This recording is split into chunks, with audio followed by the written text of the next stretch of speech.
Aku tak rasa lagi. Aku menang. Gini. Orang hok depan, orang hok depan kali tu, aku cocok gini. Bukan dah?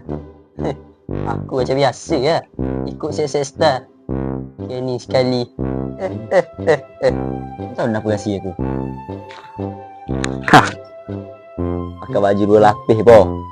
Ni orang panggil sauna ekologi. Sauna ekologi. Yes. Sebab UV panas, bila panas lari laju. Oh. Aku nak pakai 3 tapi mak aku marah. Mak aku tidak tahu pasal apa sauna ekologi. Lah ingat bunyi. Hai. Dah lama macam adik. Buat berapa pih? Aku biasa kat rumah aku buat P1, P2 gitu lah. Aku buat PP Tom Yum, PP ayam gula. Bisa. Kasut aku pakai kasut Leonardo DiCaprio punya kasut. Aku ni pakai kasut Nayang. Ni confirm aku duduk depan. Kalau mu nak ikut aku, ni ikut pih aku. Mu cocok angin belakang aku. Kira mu curi angin aku lah. Okey, boleh. Nung. Aku panggil dah. Jom. Ingat, hak aku buat dia. Berjaya.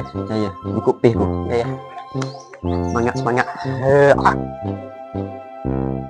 Satu. Wah.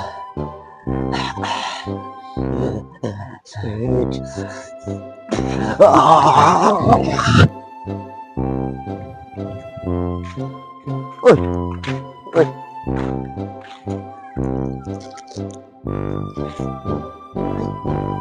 Kamu ikut mana dia?